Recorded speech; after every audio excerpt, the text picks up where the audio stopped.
नमस्कार। हमारी आज की चर्चा का विषय चक्रवृद्धि ब्याज है।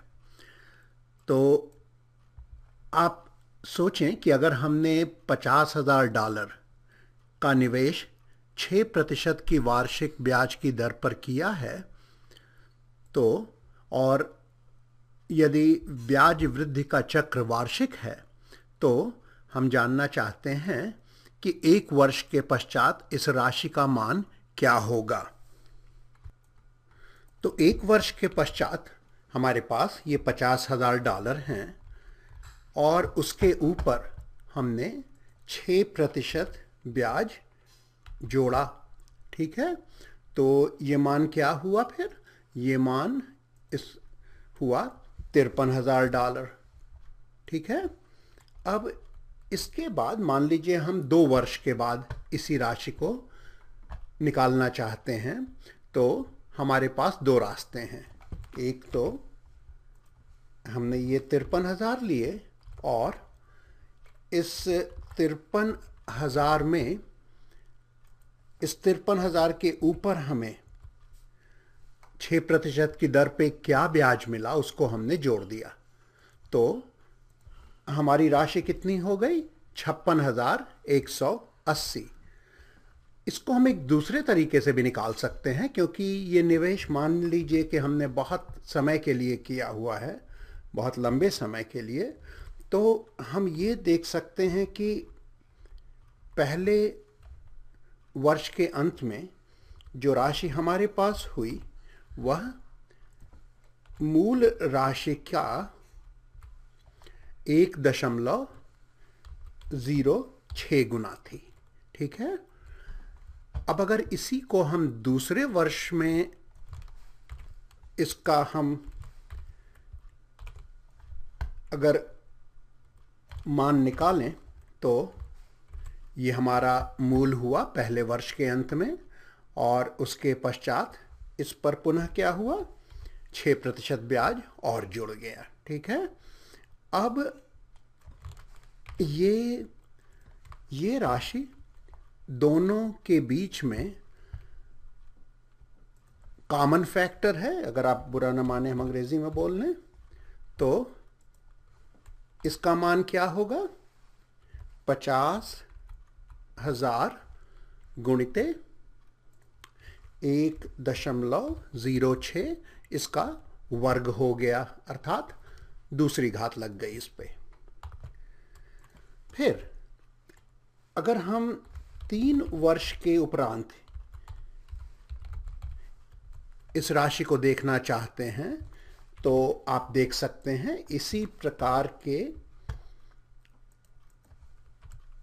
कैलकुलेशंस के उपरांत हमें मान कितना मिलेगा? 50,000 गुणिते 1.06 का घन, अर्थात तीसरी घात मिलेगी। ठीक है, तो इस रूप से आप ये कह सकते हैं कि आफ्टर, या हमने माना n वर्षों के पश्चात हमारे पास कितनी राशि होगी इस खाते में। तो इस निवेश की वृद्धि ऐसे होती चलेगी कि इस निवेश में 50,000 गुणिते 1.06 पर nवीं घात की राशि होगी, और इसको हम हर एक चरण में कैलकुलेट करते चल सकते हैं। तो हम क्या कर रहे हैं?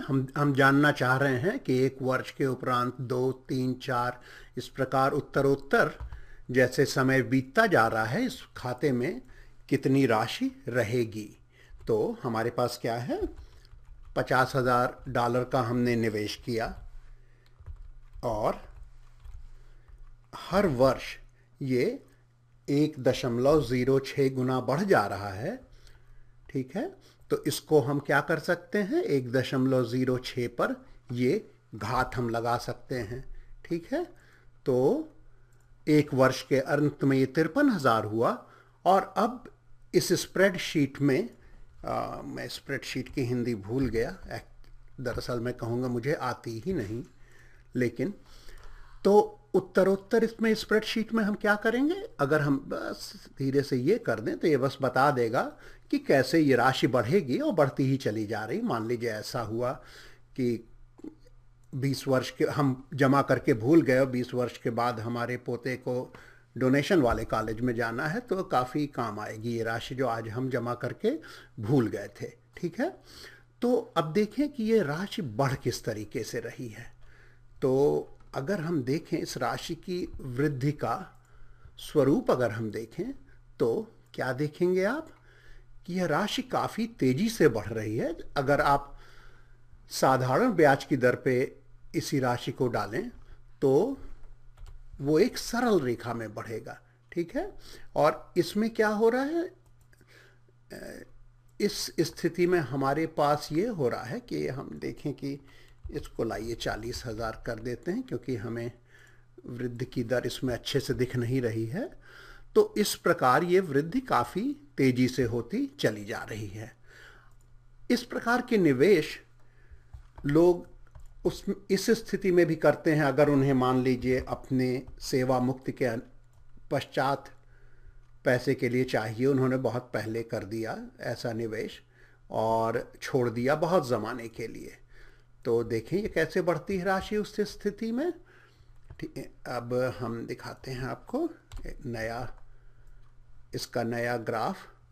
ठीक है, ग्राफ की हिंदी मुझे आती थी, मैं अभी भूल गया हूँ, फिर याद आ जाएगी।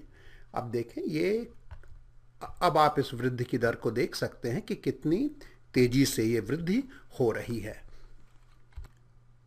तो इसके पहले कि हम आगे अपने कैलकुलेशंस करें, हम इस प्रकार की जो वृद्धि आप देख रहे हैं कि एक समान संख्या के घातों में ये नंबर बढ़ती जा रही है, तो इस प्रकार का जो विकास होता है इसको हम चरघातांकी विकास या अंग्रेजी में एक्सपोनेंशियल ग्रोथ कहते हैं।